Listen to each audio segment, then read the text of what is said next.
ලංකාවයි පාකිස්තානයේ අතර තිබෙන මත්ද්‍රව්‍ය ජාවාරමක් පිළිබඳව ඒ වගේම ඒ මත්ද්‍රව්‍ය ජාවාරමේදී ලංකාවට මත්ද්‍රව්‍ය එන මාර්ගය පිළිබඳව මීට මාස කිහිපයකට පෙරදී පොලිස් මත්ද්‍රව්‍ය කාර්යාංශයේ නිලධාරීන්ට තොරතුරක් ලැබුණා.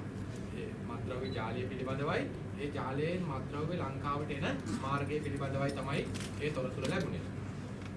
ඒ තොරතුර ලැබුණාට පස්සේ ඒ තොරතුර ලැබිලා දැන් මාස කිහිපයක්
නිලධාරීන්ගේ භාරයට ගැනීම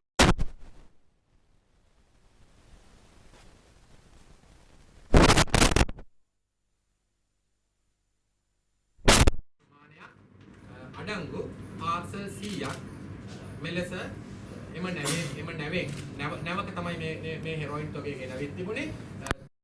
තීරයේදී 30 වෙනිදා රාත්‍රියේ පොලිස් මත්ද්‍රව්‍ය කාර්යාංශයේ නිලධාරීන් භාරයට ගැනීමට හැකියාව ලැබුණා.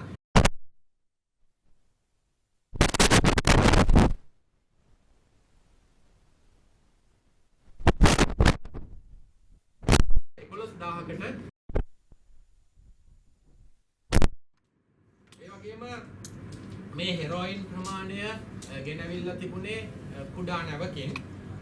ඒ නැව ඉරාන නැවක්. නැවේ අයිතිය පිළිබඳව තවදුරටත් පොලිස් මත්ද්‍රව්‍ය කාර්යාංශය විසින් විමර්ශන සිදු කරනවා. ඒ වගේම එම නැව නාවක හමුදාව මගින් ගොඩබිමට ගෙනාවා. මේ විදිහේ නැව දික් ඕවිට නාවික තටාංගනයේ නාවික හමුදාව භාරේ මේ නැව තිබෙනවා. ඒ නැවේ හිටපු සැකකරුවන් 11 දෙනෙක් පොලිස් මත්ද්‍රව්‍ය කාර්යාංශයේ අත්අඩංගුවටපත් වුණා.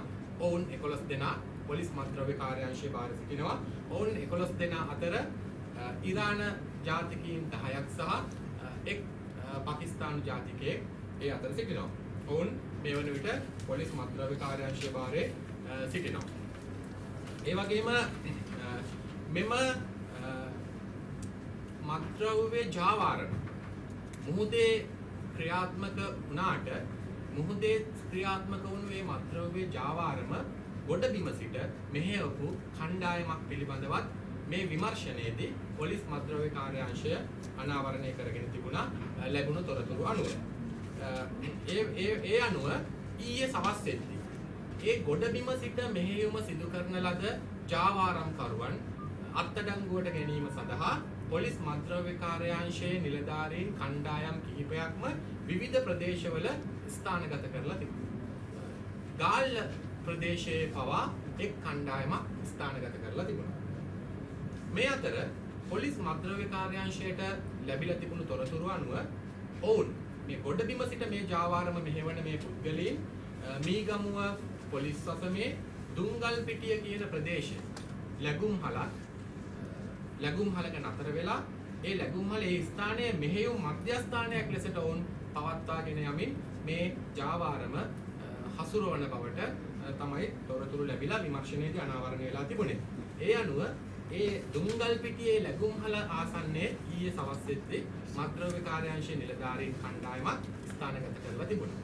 කෙසේ නමුත් එක්වරම ඒ ලැබුම්හලේ සිටි මේ සැකකරුවන්ගෙන් කොටසක් මොන්ටෙරෝ වර්ගයේ ජීප් රථයකින් එම ලැබුම් හලෙන් එක්වරම පලා යන්න වුණා. ඒ අනුව පොලිස් මත්ද්‍රව්‍ය කාර්යාංශයේ නිලධාරීන්ට සිදු වුණා එම පලා යන ජීප් රථය හඹාගෙන යන්න, ඒකම ඒ ජීප් රථයේ රෝදවලට වෙඩි තැබීමක් පවා සිදු කරන්න සිද්ධ වුණා. කෙසේ නමුත් අවසානයේදී පමනුගම පොලිස් ස්ථානයට මේ පිළිබඳව දැනුම් දීලා මේ වාහනය එන බව පමනුගම පොලිස් ස්ථානයේ නිලධාරීන්ගේ සහාය ලබාගෙන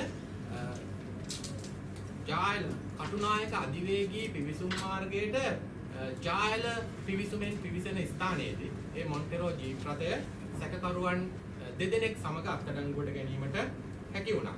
එතන ඒ හිටපු සැකකරුවන් දෙදෙනාගෙන් එක්තෙක් ඉන්දියානු ජාතිකයෙක්, අනිත් කෙනා සිංගප්පූරු ජාතිකයෙක්. ඒ දෙදෙනාවත් අත්අඩංගුවට ගත්තා. ඊට අමතරව මාර කලින් සඳහන් කරපු දුංගල්පිටිය ලැබුම්හලේ හිටපු තවත් එක් සැකකරුවෙක් අත්අඩංගුවට ගත්තා. ඔහු පාකිස්තානු ජාතිකයෙක්.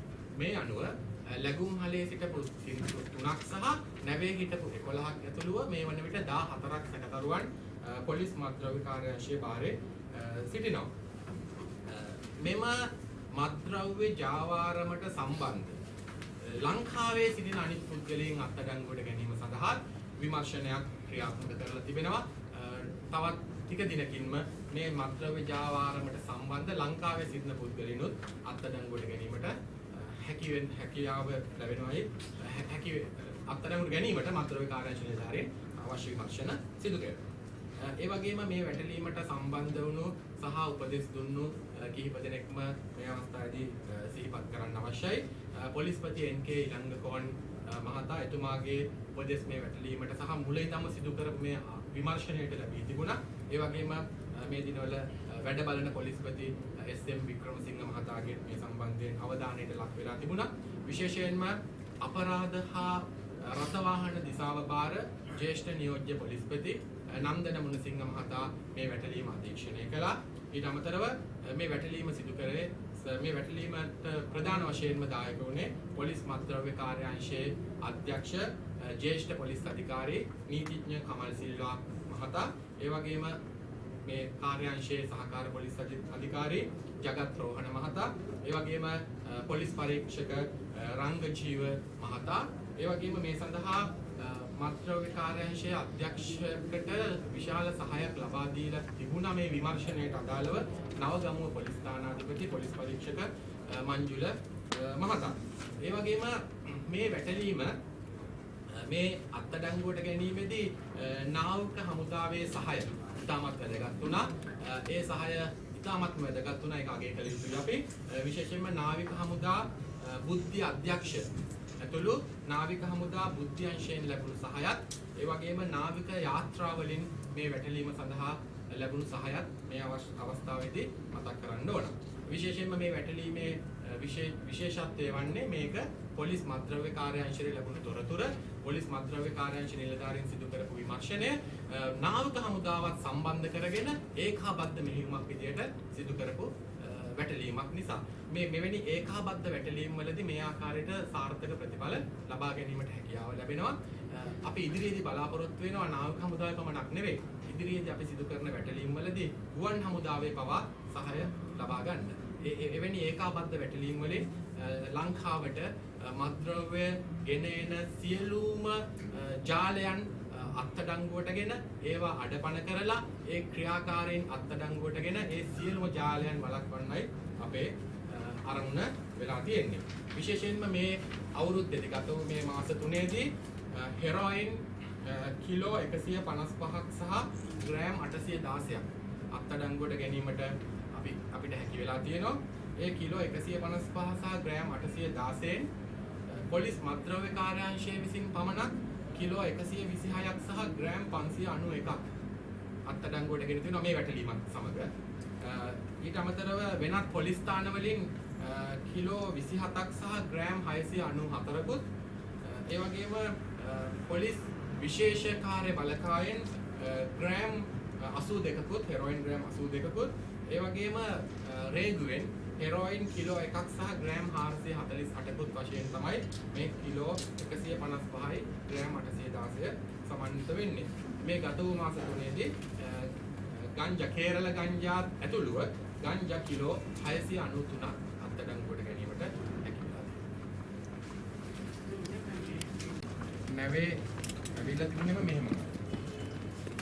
අපි කරේ අර එළියට අරන් චෙක් කරලා ඊට පස්සේ තිබුණු විදිහටම තියලා මුද්‍රා තැබීම තමයි සිදු කරන්නේ. අර හැම එකම තව බ්‍රවුන් පේපර් එකකට දාලා ඒවා මේ වෙන වෙනම ඇසුරලා මුද්‍රා තැබීම කරලා.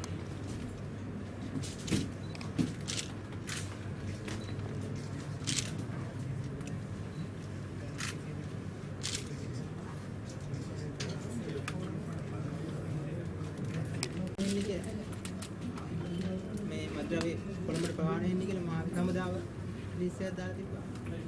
ඒ ගැන නම් අපි දන්නේ නැහැ. මොකද ගොඩබිම මෙහෙම අපි නාවික මම කලින් කිව්වේ ඒක නාවික හමුදාව අපි සහාය ගත්තා විදිහම කිව්වේ. ජයල එන්ට්‍රන්ස් එකේ තමයි අර මම අර කලින් කිව්වේ මොන්ටරෝ ජීප් එක ගත්තා.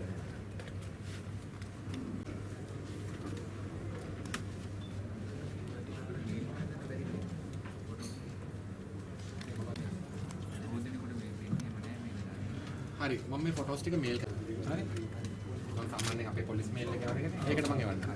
එහෙම කරා. තව පැයක්